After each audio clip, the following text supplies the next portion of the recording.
Hello नमस्कार प्यारे बच्चों, स्वागत है आप सभी का एनसीईटी कॉन्सेप्ट पर। तो भाई अगर आप एनसीईटी 2027 की एग्जाम दे रहे हैं और आपका ड्रीम एनआईटी जाने का है, एनआईटी से बीएससी बीएड करने का है, तो यह वीडियो आप एंड तक जरूर देखिएगा। इस वीडियो में बताने जा रहा हूं आपको टोटल आपके 6 एनआईटी आपके एनसीईटी में शामिल है, जहां से आप आईटीपी बीएससी बीएड कोर्स कर सकते हैं। तो यहां पे बात करेंगे एलिजिबिलिटी के ऊपर, कट ऑफ के ऊपर, हॉस्टल के ऊपर और साथ ही साथ सीट्स कितना और फीस कितनी लगती है आपको पता होना चाहिए। अगर हम बात करते हैं एनसीईटी आईटीपी कोर्स के बारे में बात करें तो सबसे ज्यादा जो फीस जाती है बच्चा आपका एनआईटी की ही जाती है। तो आप वीडियो को एंड तक देखिए और जो नए बच्चे होंगे आप चैनल को सब्सक्राइब कर लीजिएगा और बेल आइकन को प्रेस कर लीजिएगा। और साथ ही साथ अगर आप एनसीईटी 2027 की तैयारी कर रहे होंगे तो आप सभी के लिए मोस्ट डिमांडिंग जो बैच है वह sure selection plus batch live हो चुकी है। यहाँ पे क्लासेस लगातार चल रही है। आपको पता होगा जब से आपका एनसीईटी का एग्जाम आया है तब से हम लोग एनसीईटी का गाइड कर रहे हैं यहाँ पे, और बहुत सारे बच्चों का सिलेक्शन एनआईटी में लगातार होते रहे हैं और इस बार भी बहुत सारे बच्चों का सिलेक्शन होगा। तो अगर आप देखो, अगर आप चाहते हो कि सारे मटेरियल, सारे स्टडी मटेरियल आपको एक जगह मिल जाए तो आप इस बैच को ज्वाइन कर सकते हैं। इसके लिए आपको करना क्या है, आपको जाना है प्ले स्टोर पर और डाउनलोड करना है सीयूटी कॉन्सेप्ट का एप्लीकेशन। यहां से आप कोर्स को एक्सेस कर सकते हैं या फिर ऑफिस के नंबर आपके पास है बेटा, आप इससे कांटेक्ट कर सकते हैं। ठीक है, तो जाओ भाई आप लोग तैयारी करो। साथ ही साथ यहाँ पे आप देख लो कि क्या आपकी एलिजिबिलिटी है। तो ये आपको एक चार्ट दिखाई दे रहा होगा, ठीक है, इसके माध्यम से आप समझ जाओगे कि क्या आपकी एलिजिबिलिटी है। ठीक है, यहां बहुत सारे बच्चे ड्रॉप ईयर को लेकर परेशान रहते हैं, है ना, कि कौन से ड्रॉपर कहां पे एलिजिबल है भाई। तो हम बात करेंगे आपका एनआईटी है। अगर बात करें बेटा एनआईटी जालंधर के बारे में बात करें, एनआईटी वारंगल के बारे में बात करें, कैलिकट के बारे में बात करते हैं, त्रिची हो गया, पुडुचेरी आपका अगरतला हो गया, ये 6 एनआईटी आपके जो है एनसीईटी में शामिल है जो आपको ITP BSc BEd course provide करते हैं। ठीक है, तो अगर हम एनआईटी जालंधर के बारे में बात करें जो कि सबसे ज्यादा इसी कट ऑफ जाती है, ठीक है, तो यहां पे डोमेन सब्जेक्ट में आपका पीसीएम होना चाहिए। आपको पता होगा एनसीईटी में 3 डोमेन सब्जेक्ट आपको लेने होते हैं, तो फिजिक्स, केमिस्ट्री और मैथमेटिक्स आपके लिए कंपलसरी है। 12th सब्जेक्ट के बारे में बात करें बेटा तो 12th में आपका पीसीएम हो, पीसीबी हो, सीएस यानी कंप्यूटर साइंस हो तो कोई दिक्कत की बात नहीं है। ठीक है, लेकिन आपका डोमेन में पीसीएम होना चाहिए। और अगर हम बात करें 10+2 का तो 10+2 में आपका 50% मार्क्स होना चाहिए, चाहे किसी भी कैटेगरी से बिलोंग करते होंगे। एज लिमिट के बारे में कोई बात नहीं करिए, ड्रॉपर के बारे में कोई बात नहीं करिए। आप कोई भी ड्रॉपर है, चाहे आप 2023 बैच के हैं, 24 बैच के हैं, अगर आपका पीसीएम रहा है, ठीक है, तो आप यहाँ पे एलिजिबल रहने वाले हो। और यहाँ पे जो मेजर सब्जेक्ट आपको ऑफर कर जाते हैं, आपको पीसीएम ऑफर कर जाते हैं, आप किसी एक मेजर में आप यहाँ से बीएससी बीएड कर सकते हैं। ठीक है, सीट कितने बजे, यहाँ पे आपको 50 सीट आपको देखने को मिलने वाले हैं। और यहाँ पे कैटेगरी आपका जनरल है, ओबीसी है, ईडब्ल्यूएस और आपका एससी एसटी बिलोंग करता है। ठीक है, उसके बाद अगर बात करें नेक्स्ट आपका एनआईटी वारंगल के बारे में बात करें तो एनआईटी वारंगल आपको डोमेन पीसीएम होना चाहिए। और सब्जेक्ट की बात करें 12th में आपका पीसीएम कंपलसरी बेटा, लेकिन 60% मार्क्स के साथ आपका 10+2 होना चाहिए। ठीक है, अब यहां पे एज क्राइटेरिया के ऊपर बात कर दिया है। 3 आपका एनआईटी जो है जो एज क्राइटेरिया के बारे में बात करती है, एनआईटी वारंगल, एनआईटी कालीकट और एनआईटी आपका त्रिची, जिन्होंने बात किया है यहाँ पे जनरल, ओबीसी और ईडब्ल्यूएस का जो डेट ऑफ बर्थ होना चाहिए वह 10 अक्टूबर 2002 का होना चाहिए या फिर उसके बाद का होना चाहिए। ठीक है, या फिर अगर हम बात करते हैं एससी एसटी पीडब्ल्यू कैंडिडेट के बारे में बात करें तो आफ्टर 10 अक्टूबर 1997 ये आपका डेट ऑफ बर्थ के बारे में बात करा गया है। अगर आप इस डेट क्राइटेरिया के अंदर आते हो तो आप यहाँ पे एलिजिबल हो। साथ ही साथ इन्होंने ड्रॉप ईयर के बारे में बात कर दिया है कि हमारे यहाँ सिर्फ सेकेंड ड्रॉपर अलाउड है। यानी अगर आपका 10+2 25 में हुआ है, 26 में हुआ या फिर इस बार होने वाला है, तब जाकर आप एनआईटी वारंगल, कालीकट और त्रिची में आप यहाँ पे एलिजिबल रहने वाले हो। ये भी आप किस बारे में बात करें, ये भी बात करती है। ठीक है, तो आप यहाँ पे देख सकते हो भाई, है ना। और देखो आप किसी भी एनआईटी के बारे में बात करें तो आपको पीसीएम एज ए आपको मेजर सब्जेक्ट ऑफर करे जाते हैं। इकोनॉमिक्स आपके आईआईटी में ऑफर करे जाते हैं बेटा, है ना। तो एनआईटी में आपका इकोनॉमिक्स आपका मेजर सब्जेक्ट ऑफर नहीं करे जाते, इस बात का ध्यान रखिएगा आप लोग, है ना। चलिए एनआईटी कालीकट के बारे में बात करते हैं तो भाई आपका डोमेन सब्जेक्ट में पीसीएम हो या फिर पीसीबी हो चलेगा। आपके 10+2 में पीसीएम हो, पीसीबी हो चलेगा। ठीक है, यानी बायोलॉजी वाले बच्चे लास्ट ईयर आप देखोगे 2026 में एनआईटी कालीकट में एलिजिबल थे। और अगर एनआईटी कालीकट के बारे में बात करें तो यहां पे टोटल आपके 150 सीट, सबसे ज्यादा सीट आपके एनआईटी कालीकट में थे। तो एनआईटी कालीकट में आपका अलग अलग स्टेज होता है। ठीक है, जैसे आपका सेकेंडरी स्टेज, प्रिपरेटरी और फाउंडेशन स्टेज। अब ये क्या होता है बहुत सारे बच्चों को नहीं पता होगा, तो आप यहां पे देख लीजिएगा। अगर आप सेकेंडरी स्टेज कोर्स करते बेटा, ठीक है, तो सेकेंडरी स्टेज में आप 9 to 12 का आप टीचर बनते हो। ठीक है, उसके बाद अगर आप मिडिल स्टेज का कोर्स करते हैं किसी भी आप अपने इंस्टीट्यूट से तो यहाँ पे आप 6 to 8 का टीचर बनते हो। अगर आप प्रिपरेटरी स्टेज का कोर्स करते हैं तो आप 3 to 5 का टीचर बनते हैं। अगर आप फाउंडेशनल स्टेज का कोर्स करते हैं तो आप 0 से 2nd ग्रेड तक के टीचर आप बनते हैं। ठीक है, मैक्सिमम एनआईटी, आईआईटी, आरआई या फिर जितने भी सेंट्रल यूनिवर्सिटी है वो आपको सेकेंडरी स्टेज का कोर्स प्रोवाइड करते हैं, क्योंकि यहाँ पे बहुत सारे एक्सपोजर आपको, यहाँ बहुत सारे अपॉर्चुनिटी आपको देखने को मिलते हैं। ठीक है, कुछ बच्चे हैं जो यहाँ पे मिडिल स्टेज का कोर्स करना चाहते हैं, कुछ बच्चे हैं जो प्रिपरेटरी और कुछ बच्चे जो यहाँ पे फाउंडेशनल स्टेज का कोर्स करना पसंद करते हैं, ठीक है। तो इसके बारे में ध्यान रखें। तो एनआईटी कालीकट आपको तीनों स्टेज का कोर्स आपको प्रोवाइड करती है, सेकेंडरी, प्रिपरेटरी और आपका फाउंडेशनल। सबसे कम कट ऑफ एनआईटी कालीकट की रहती है, क्यों? यहां पे 150 सीट है और प्रिपरेटरी और फाउंडेशनल में काफी कम कट ऑफ होती है बेटा, इस बात का ध्यान रखिएगा। उसके बाद अगर एनआईटी त्रिची के बारे में बात करें तो त्रिची के बोला गया कि आपके डोमेन सब्जेक्ट में चाहे पीसीएम लो या पीसीबी लो या सीएस लो, कोई दिक्कत की बात नहीं, सीएस मतलब कंप्यूटर साइंस, लेकिन आपके 10+2 में पीसीएम होना चाहिए विद 50% मार्क्स, ऐसा आपका एनआईटी त्रिची बोलती है, ठीक है। और डोमेन सब्जेक्ट आपको पीसीएम ऑफर करती है और यहाँ पे होम स्टेट और अदर स्टेट का कोटा लगता है। देखो अगर हम बात करते हैं, अगर आप देखो आपके 4 एनआईटी है, NIT Warangal, NIT Trichy, NIT Puducherry और एनआईटी अगरतला, यहां पे होम स्टेट और बेटा आपका यहाँ पे अदर स्टेट की कोटा लगती है। तो होम स्टेट वाले बच्चों के लिए 50% सीट जो है वह रिजर्व होता है, यानी 25 सीट आपके लिए रिजर्व रहता है, काफी कट ऑफ कम जाती है। अगर आप उसी स्टेट से बिलोंग करते हैं और उसी स्टेट के एनआईटी में जाना पसंद करते हैं तो काफी कम कट ऑफ आपकी जाती है, उसके बारे में बात करेंगे नेक्स्ट लास्ट में बात करेंगे कट ऑफ कौन सी एनआईटी कितनी जाती है, ठीक है। उसके बाद एनआईटी अगरतला आप देख सकते हो, एनआईटी अगरतला में पीसीएम आपका होना चाहिए भाई, है ना। देखो एनआईटी पुडुचेरी बात नहीं करती इसके बारे में, एनआईटी पुडुचेरी यहां पे डोमेन के बारे में बात नहीं करती है, लेकिन 10+2 के बारे में बात करती है बेटा, ध्यान रखना 10+2 आपका पीसीएम होना चाहिए, डोमेन में आपको कुछ भी हो कोई दिक्कत की बात नहीं है ना। एनआईटी पुडुचेरी के बारे में बात कर रहे हैं, ठीक है। अब अगर हम बात करें यहाँ पे पीसीएम आपको ऑफर कर जाते हैं सब्जेक्ट एज ए मेजर, यहाँ पे एनआईटी अगरतला में भी आपका सेम टू सेम वही प्रोसेस है, पीसीएम विद 50% मार्क्स होना चाहिए आपके 10+2 में, और यहाँ पर भी आपको होम स्टेट और अदर स्टेट की कोटा लगती है, ठीक है। तो भाई आईए आपकी रहने वाली एलिजिबिलिटी, अगर आप इस क्राइटेरिया में फिट होते हैं भाई तो आप एनआईटी को टारगेट कर सकते हो। पता चलता है कि बहुत सारे बच्चे एनसीईटी की तैयारी करते हैं, बाद में पता चलता है कि भाई वो एलिजिबल ही नहीं है, तो आपको पहले पता होना चाहिए आप एलिजिबल हो कि नहीं। तो आप इस चार्ट को अच्छे से पढ़ लीजिएगा, अच्छे से देख लीजिएगा। अब हम बात करते हैं एनआईटी के जो फी स्ट्रक्चर है, बस सबसे जरूरी सूचना आपके लिए क्या है कि एनआईटी का आपको फी स्ट्रक्चर पता होना चाहिए, कौन से एनआईटी में कितनी फीस लगती है, एकेडमिक फीस, हॉस्टल का मेस चार्ज, हॉस्टल का रेंट चार्ज कितनी लगती है, सारी चीज आपको पता होनी चाहिए, ट्यूशन फी कितनी लगती है, ये सारे इन्फॉर्मेशन आपके पास होने चाहिए, तब जाकर आप इसको तैयारी करिएगा, ठीक है, जाने का। अब यहाँ पे हम बात करेंगे एनआईटी जालंधर का। तो एनआईटी जालंधर में आप देख सकते हो भाई आपका एकेडमी का फीस लगता है 30,500 रुपए, अगर आपको हॉस्टल चाहिए तब, ठीक है। अगर आप डे स्कॉलर और हॉस्टल में रहना पसंद नहीं करते हैं तो आपको यहाँ पे 22,000 रुपए आपको देने होते हैं, ठीक है। अगर आपको बस की फैसिलिटी चाहिए बेटा तो बस की फैसिलिटी का आपको 3,000 रुपए आपको अलग से आपको देने होते हैं, ठीक है।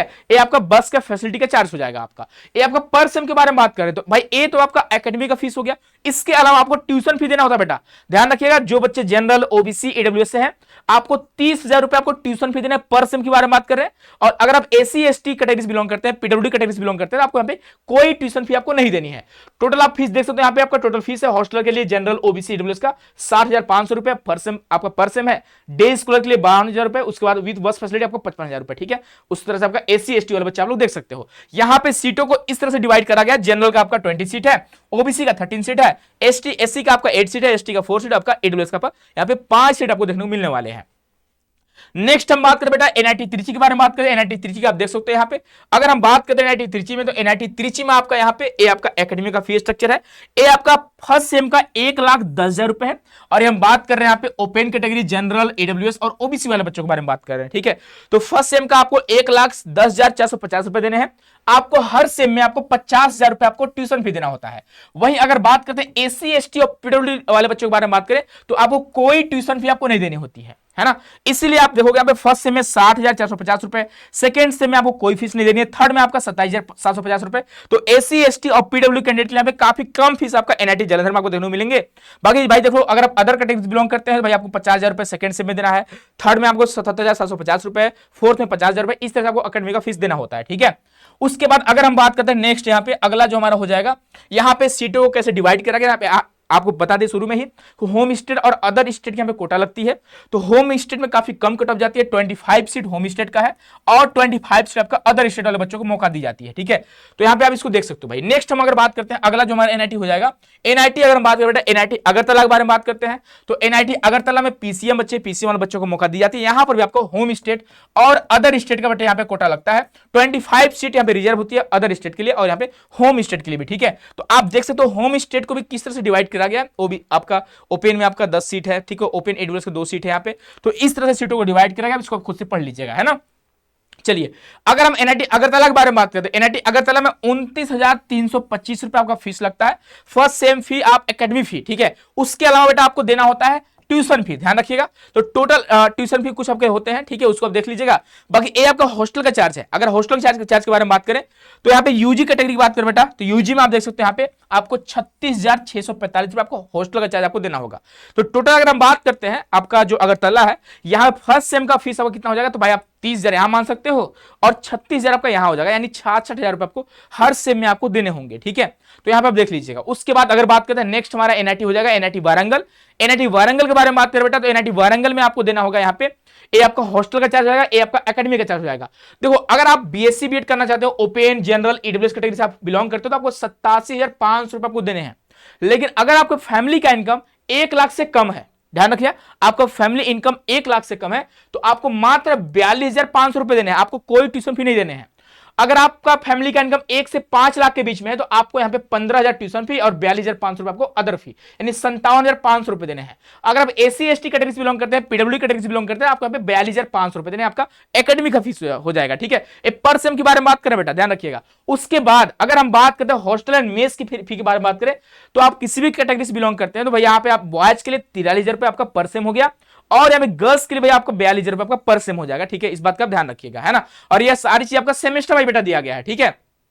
उसके बाद अगर बात करते हैं नेक्स्ट हमारा जो यहाँ पे सीटों को कैसे डिवाइड करा गया, आप देख सकते हो यहाँ पे मैथमेटिक्स फिजिकल साइंस में आपका केमिस्ट्री और फिजिक्स आपका दोनों हो जाता है, फिजिक्स प्लस केमिस्ट्री आपके दोनों हो जाते हैं, जो भी आपको मेजर लेना होगा आप ले सकते हो यहाँ पे, है ना। उसके बाद अगर नेक्स्ट बात करते हैं एनआईटी पुडुचेरी के बारे में बात करें, तो एनआईटी पुडुचेरी का जो यहाँ पे एकेडमी का फी स्ट्रक्चर है 23,700 रुपए आपको देने हैं। भाई यहाँ पे देख लो, यहाँ पे आपका सेमेस्टर वाइज दिया गया। फर्स्ट सेम का आपका general OBC EWS 20,000 tuition fee और इंस्टीट्यूट का फी आपका 23,700 रुपए, 43,000 रुपए को देना टोटल।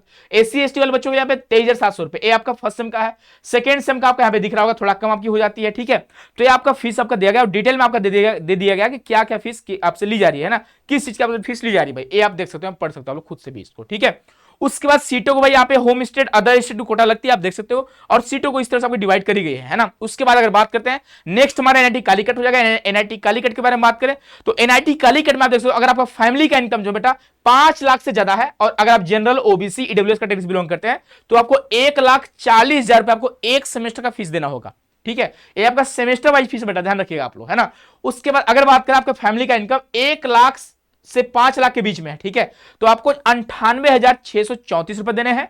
और अगर आपको फैमिली का इनकम 1 लाख से कम है, तो आपको 77,800 रुपए देने हैं। अगर आप एससी एसटी पीडब्ल्यू कैटेगरी है, तो आपको 77,800 रुपए आपको देने होंगे यहाँ पे, ठीक है। उसके बाद अगर बात करते हैं यहाँ पे, भाई आप देख सकते हो यहाँ पे ये आपका सेमेस्टर वाइज है, ठीक है। मानसून सेमेस्टर यानी फर्स्ट सेम के बारे में बात करें 1,40,000। सेकेंड सेम में कम लगती है बेटा, ध्यान रखना, सेकेंड सेम में आपका ट्यूशन फी नहीं लगती है, ठीक है। तो सेकंड सेम में आपका 67,000 रुपए, थर्ड में आपका 75, फोर्थ में आपका 67,000, फिर आपका 75,000, फिर 67,000, फिर आपका 75,000, फिर आपका 67,000। तो मुझे लगता है भाई बहुत ज्यादा फीस है भाई, आप देख लीजिएगा एक बार इसको, है ना। उसके अलावा अगर बात करते हैं तो और भी यहाँ पे हॉस्टल का भी आपका मेस का भी चार्ज अलग से इंक्लूड है, आप उसको देख सकते हो यहाँ पे, ठीक है।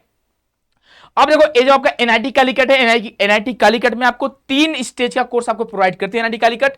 एनआईटी कालीकट में आपको फाउंडेशनल, सेकेंडरी और आपको प्रिपरेटरी स्टेज, तीनों स्टेज का आपको कोर्स देखने को मिलेंगे। और यहाँ पे सबसे कम जो कट ऑफ जाती है बेटा वो आपका फाउंडेशनल का, और उससे थोड़ा ज्यादा आपका प्रिपरेटरी का, और सबसे ज्यादा जो ज्यादा जाती है वो आपका सेकेंडरी स्टेज का कट ऑफ जाती है, ठीक है। अगर हम बात करते हैं आपका 3 स्टेज है, आपको बता चुके शुरू में ही कि आप कौन से स्टेज का कोर्स करोगे, तो कौन से कैटेगरी आप टीचर बनने वाला है उसको देख लीजिएगा आप लोग, ठीक है। उसके बाद अगर बात करते हैं कट ऑफ के ऊपर, बहुत सारे बच्चे परेशान होते हैं कट ऑफ को लेकर, सर कौन से एनआईटी कितनी कट ऑफ जाने वाली, बेटा ध्यान से हमारी बात को सुनिएगा। अगर हम बात करें पिछले 3 साल के रिकॉर्ड के बारे में बात करें, सबसे हाईएस्ट जो कट ऑफ जाती है वो आपका एनआईटी जालंधर की जाती है। अब होम स्टेट अदर स्टेट का आप देख लीजिए बेटा, जिस एनआईटी में आपका होम स्टेट कोटा लगती है, तो होम स्टेट में मानकर चलो अगर आपके मार्क्स 250 के आसपास है, तो आपके इजीली वहां पे एडमिशन हो जाते हैं, ठीक है। और अगर आप अदर स्टेट से बिलोंग करते हो, किसी एनआईटी में जाना चाहते हो भाई, तो आप 300 प्लस का टारगेट लेकर चलिएगा, ठीक है। लेकिन अगर हम बात करते हैं एनआईटी जालंधर का, तो एनआईटी जालंधर के लिए अगर आप जनरल कैटेगरी से हैं, तो भाई आप 370 प्लस का टारगेट लेकर चलना। और अगर आप अदर कैटेगरी से हो लाइक ओबीसी ईडब्ल्यूएस, आप एससी एसटी, तो थोड़ा आप स्कोर को कम कर लीजिएगा अपने अकॉर्डिंग, जो आप देखोगे लगभग जो अदर इंस्टीट्यूट में कट ऑफ जाती है, ठीक है, 20 नंबर 10 नंबर आप कम कर सकते हैं ईडब्ल्यूएस ओबीसी वाले बच्चों के लिए। एससी एसटी वाले बच्चों के लिए आप यहाँ पे 40 नंबर 50 नंबर कम कर सकते हैं, ठीक है। तो भाई ए यहाँ पे कट ऑफ रहने वाली है। अब देखो अगर हम बात करते हैं एनआईटी कालीकट, वारंगल, त्रिची, पुडुचेरी और अगरतला के बारे में बात करें, ठीक है, तो इनका जो यहाँ पे कट ऑफ फिक्स नहीं होता बेटा। होता क्या है कि जिस एनआईटी का काउंसलिंग सबसे पहले होता है, उनकी कट ऑफ काफी हाई आती है, क्योंकि जो रैंकर्स होते हैं, जो टॉपर्स होते हैं ना, वो सोचते हैं जल्दी मेरा एडमिशन हो जाए, चाहे कोई एनआईटी मिल जाए, ठीक है। और जिस एनआईटी की काउंसलिंग लास्ट में होती है उसकी कट ऑफ काफी कम जाती है। जैसे आप देखोगे, अगर हम 2026 के बारे में बात करें तो 2026 में एनआईटी अगरतला का जो काउंसलिंग काफी लेट से, अभी इनका मेरिट लिस्ट में नहीं आया है, ठीक है। अभी आपका अगस्त, आप देखोगे आज जो है 17-18 अगस्त हो गया, अभी तक इनका फर्स्ट राउंड का मेरिट लिस्ट नहीं आया बेटा, ठीक है। इसलिए यहां पे काफी कम कट ऑफ जाएगी, क्योंकि जो रैंकर्स होंगे वो ऑलरेडी कहीं ना कहीं ऑलरेडी एडमिशन ले चुके होंगे, ठीक है। तो अगर आप किसी एनआईटी को टारगेट कर रहे हो और आप चाहते हो सर मुझे एनआईटी में एडमिशन चाहिए, तो आप मान कर चलना बेटा कि 300 प्लस का आप टारगेट लेकर चलो, ठीक है। तो आप इसको इजीली जो है आपको 3-4 एनआईटी आपको ऑफर करेगी बीएससी बीएड, आपको जहां एडमिशन लेना होगा आप वहां ले सकते हैं, ठीक है। ये मैं मिनिमम स्कोर के बारे में बात कर रहा हूं। आपको पता होगा टोटल जो आपका एग्जाम होता है 640 मार्क्स का होता है। अगर 640 में आपका 50% मार्क्स यानी 320 मार्क्स भी आप ले आते हो ना, तो आप आराम से एनआईटी आप जा सकते हो भाई, ठीक है। एनआईटी कट ऑफ कम क्यों जाती है आपको पता होगा, यहां का फीस बहुत ज्यादा भाई। अगर हम आईआईटी के अकॉर्डिंग देखें तो आईआईटी में इसका आधा फीस है, इसलिए आईआईटी कट ऑफ काफी हाई रहती है। तो अगर आप आईआईटी को टारगेट कर रहे हो तो आप 400 प्लस टारगेट करके चलना भाई आप लोग, ठीक है। तो आपको आईआईटी मिल सकती है बेटा। तो ये आपका एनआईटी का आप देख सकते हो बड़ी कट ऑफ है आपका, ठीक है। बाकी अगर आप चाहते हो हम लोग साथ जुड़कर तैयारी करना चाहते बेटा, हम लोग 3 सालों से 4 सालों से लगातार आपको तैयारी करा रहे हैं एनसीटी का। और हमारे पास जितनी फैकल्टी बेटा वो अपने सब्जेक्ट में काफी एक्सपर्ट है, जो स्पेशली एनसीटी वाले बच्चों को गाइड करते हैं यहाँ पे। चाहे हम साइंस डोमेन के बारे में बात करें या फिर नॉन डोमेन सब्जेक्ट के बारे में बात करें, तो अगर आप इंटरेस्टेड है बेटा तो आप जाओ यूट्यूब पे, आप सर्च करो, डेमो वीडियो देखो आप लोग, ठीक है। डेमो वीडियो के आधार पर आप देख सकते हो। बाकी उसके अलावा आप हमारी रिजल्ट को देखिएगा, बहुत सारे बच्चों का सिलेक्शन लगातार हुआ है। किसी भी एनआईटी में जाओगे हर जगह आपको एनसीटी कॉन्सेप्ट के बच्चे देखने को मिलने वाले हैं, ठीक है। तो भाई देखो सबसे बड़ा प्लेटफॉर्म एनसीटी कॉन्सेप्ट है, या फिर सबसे पहले जो हम लोग तैयारी कराना स्टार्ट किए हैं, और बहुत सारे बच्चों का सिलेक्शन लगातार आईआईटी एनआईटी आरआईडीयू में होते रहे, ठीक है। हर एक सेंट्रल इंस्टीट्यूट आपको एनसीटी कॉन्सेप्ट के बच्चे देखने को मिलने वाले हैं। तो ये हमारे ऑफिस का नंबर है, आपकी कोई क्वारी होगी, कोई समस्या होगा तो आप कॉन्टेक्ट कर सकते हैं। बाकी देखो एनआईटी के लिए अगर आप जाना चाहते हो भाई, आप एनआईटी को टारगेट कर रहे हो तो आपको एलिजिबिलिटी पता होना चाहिए कि कौन से एनआईटी क्या एलिजिबिलिटी है। अब देखो एक समस्या बायोलॉजी वाले बच्चों के साथ आती है, बायोलॉजी वाले बच्चे परेशान है सर कौन सी एनआईटी बायोलॉजी ऑफर करती है। तो अभी फिलहाल आप देख सकते हो बेटा, जो आपको ऑफर करती है आपको कालीकट जो है वो आपको बच्चे बायोलॉजी वाले बच्चों को यहाँ पे फिजिक्स और केमिस्ट्री में आप यहाँ से बीएससी बीएड कर सकते हैं, बायोलॉजी में नहीं कर सकते, ध्यान रखिएगा, ठीक है। लेकिन बायोलॉजी वाले बच्चों को ऑफर करती है, जो बच्चे बायोलॉजी जिनका बैकग्राउंड रहा है। लेकिन देखो एनआईटी का जो क्राइटेरिया है सब्जेक्ट को लेकर वो लगातार चेंज होती रहती है, ठीक है। लास्ट ईयर देखो कुछ एनआईटी जैसे आपका एनआईटी पुडुचेरी हो गया, एनआईटी पुडुचेरी लास्ट ईयर जो था बायोलॉजी वाले बच्चों को मौका दिया था, इस बार नहीं दिया। तो इनका जो क्राइटेरिया है, जो एलिजिबिलिटी क्राइटेरिया, वो लगातार चेंज होती रहती है। लेकिन याद रखिएगा कुछ ना कुछ एनआईटी आपको मौका देगी अगर आप बायोलॉजी बैकग्राउंड से बिलोंग करते हैं तो, ठीक है। आईआईटी आपको बेटा मौका नहीं देती है ना, इस बात का ध्यान रखिएगा। तो भाई ये आपका मिनिमम जो आपका एलिजिबिलिटी उसका चार्ट है, आप इसका स्क्रीनशॉट ले लीजिएगा, इसको ध्यान में रखिएगा। बाकी अगर इंटरेस्टेड है, आप तैयारी करना चाहते बेटा, तो आप कोर्स में जुड़ सकते हो। क्लासेस लगातार चल रही है, आपकी जो फैकल्टी बच्चे लगातार क्लास ले रही है। अगर आप चाहते हैं भाई तो आप ऑफिस के नंबर पर कॉन्टेक्ट कर सकते हैं, ठीक है। बाकी अगर आपको कोई डाउट होगा तो आप कमेंट बॉक्स में कमेंट कर सकते हैं, मैं आपका डाउट लूंगा और नेक्स्ट किसी वीडियो में उसके बारे में डिस्कस कर दूंगा, ठीक है। तो मिलते हैं हम लोग अगले वीडियो में, अपना ख्याल रखिएगा। बहुत बहुत धन्यवाद, बहुत सारा प्यार आप सभी को।